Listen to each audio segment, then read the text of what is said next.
First of all, let's talk about the things that you can talk about and new announcements.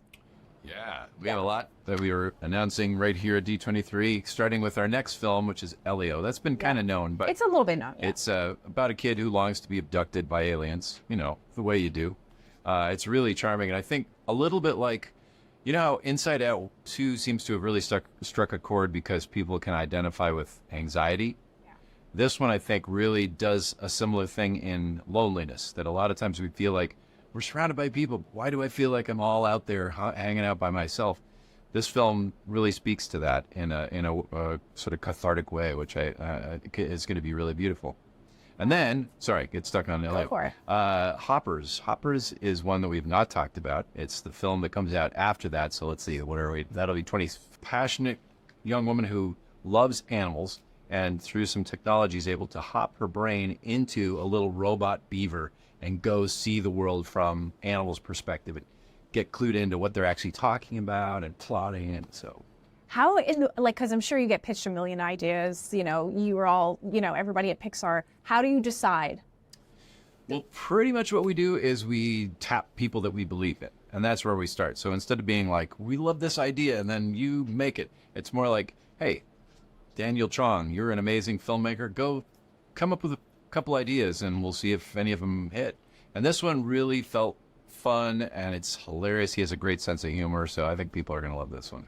Oh my God, super exciting. Well, I also have to say congratulations on the success of Inside Out 2. Thank you very much. The anxiety character, did you kind of know that was going to be a runaway hit?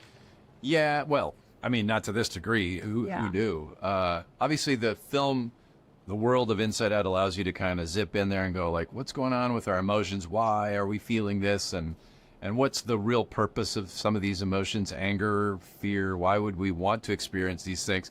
Anxiety was one that, I mean, it's been going around for quite a while, and it seems to have gotten worse recently. So it did feel like this is probably something that will speak to people. But again, who knew? I mean, we're the #1 animated film of all time. Of all time. Unbelievable. Unbelievable. And such a short amount of time, too. Yeah, 8 weeks we've been out. Yeah. What sort of feedback do you get from people on the street? Not necessarily within Pixar, but people... People like that I know that have not gone to our last films at all have told me, I've been twice, and I love X, Y, and Z about it. So it really seems to have hit something. As a creative officer of Pixar, which of the emotions do you most experience in one day at work? I would love to say joy, but it's probably more anxiety. Anxiety? Yeah. No anger? Not anger? No, I'm not really an anger guy, despite the fact I actually do the voice for Dad's anger. When you zip in Dad's head, that's me. So Toy Story 5, what can you tell me about Toy Story 5? Toy Story 5. Okay, so one thing we've been ignoring in the Toy Story 1 through 4 is a reality that, guess what, kids are more and more into video games and phones and technology. And so that's what Woody and the gang are up against. And this one is toys and tech. Wow. Anything else you can tell me about the cast or? Well, it's one thing that we've just announced today is that it's being written and directed by Andrew Stanton, who directed Finding Nemo and Dory and WALL-E. He's an amazing writer. He's written on all the other 4. So to have him back at the helm along with Kenna Harris, those two are a killer team. How, because I've always wondered, like, could there be another Nemo or, you know, how do you decide on the sequels, what gets sequels and what doesn't? I'm waiting for Ratatouille 2. I told you before. It's my favorite. So I mean, it's a combo because, of course, we're making these for the audience, not for ourselves. So you want to know that they'll be well received. And then we do have kind of a guideline and guardrail, I don't know, whatever you call it, where if we get a certain way in and we're like, this just isn't feeling like it's about something new and substantive, then we'll cut bait. Right. So, you know, it's imperative for us that we find something that feels like, oh, this is furthering the story and talking about something that we didn't explore in the first one, something deeper about the human condition or, you know, our own experiences in life. So in the case of Toy Story 5, what was sort of the moment that you said, yeah, we're going to do this again? Because so many people have said all along, oh, you're good, don't stop there. I know. They said that after 3. Right. Right? Because the first 3 wrap up so nicely in a little trilogy. But the way Andrew's been approaching it is almost more like what I read about. I've never worked in television, but people will say, oh, we only wrote up to the end of season 1, and now we're going again. What do we do? Well, we learn from what we planted and then extrapolate from there. And so the cool thing about the way he's been approaching it is it's not like we've been plotting this all along and we're going to arrive here. It's more like it's a discovery for us as well. And I hope that translates into a fun ride for the audience. So people, of course, now are saying, like, we want Inside Out 3. Oh, yeah. They want it right away. And you took a while, and it allowed you to have Riley go from a child to an adolescent. Are you going to wait till she's an adult now, or do you think there's a plan in between? Well, okay, so after Toy Story 1, we were just trying to finish that movie. We weren't thinking about anything else. Then after it came out, I was surprised 2-3 years later people were still talking about it. So we started hunting around, and then, yeah, I think it's been 9 years since the first one came out, because we needed about 4 to actually do it. I think we're now at the same place as we were after 1, where we're just like, okay, well, if we were going to do something, what would it be? And we're kind of just thinking of ideas. Okay, so you're saying there's a chance. But you never, like, if we don't find something, right, then, I don't know, there's got to be some, well, who knows? Who knows? Would you like to see, I mean, is it something that do you have certain ones that you're like, you push a little harder and you really want to see it come to fruition, or does it have to be organic? It kind of has to. I mean, there's a few that I've been pushing for that we've tried and just haven't cracked.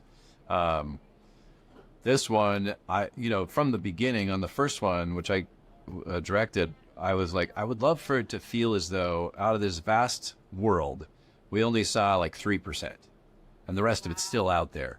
And so there's a lot to explore, a lot of stuff that we played with in the first movie or the second movie that didn't work for story reasons. It didn't fit thematically. So we have a lot to play with. Okay, you have another big announcement. Incredibles 3. Yes. Did he just say incredible?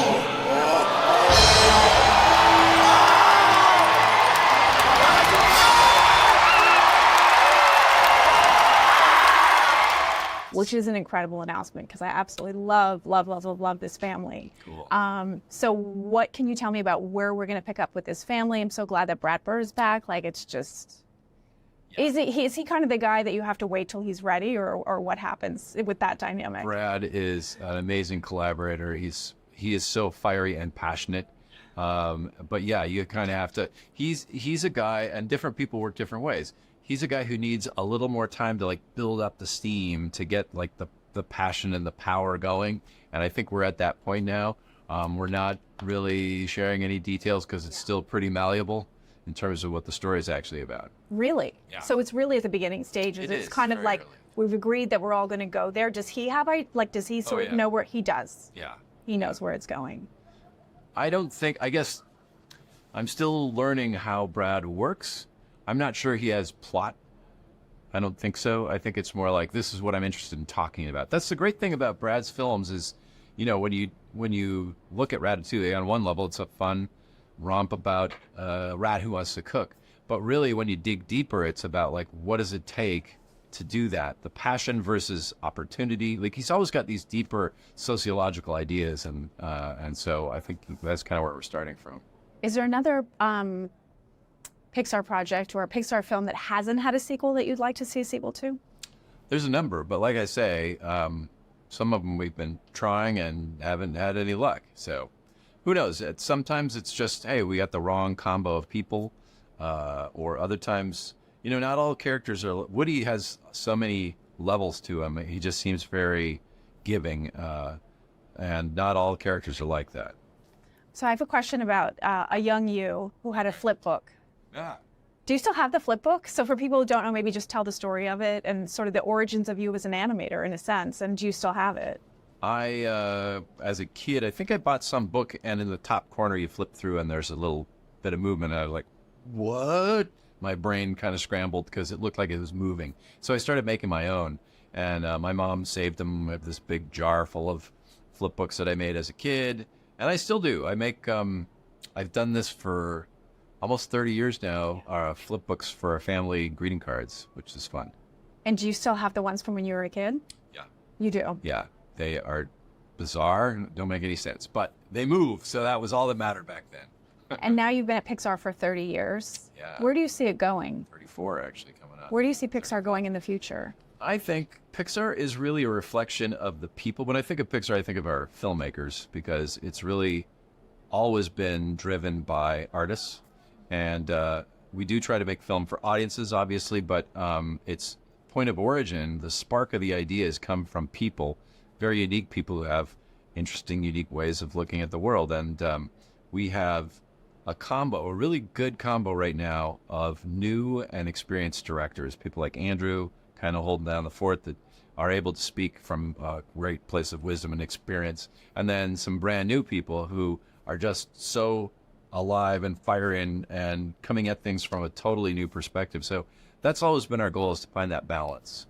And you're going to keep being the chief creative officer, or I mean, I know you were sort of reluctant to take that role in the first place, but is that something that you're thriving in? And well, I'm doing my best. How's that? I don't know if thriving is always the way I would describe it, but it's tough. It's a tough role. It's not anything I learned at cartoon school, and so I'm doing my best.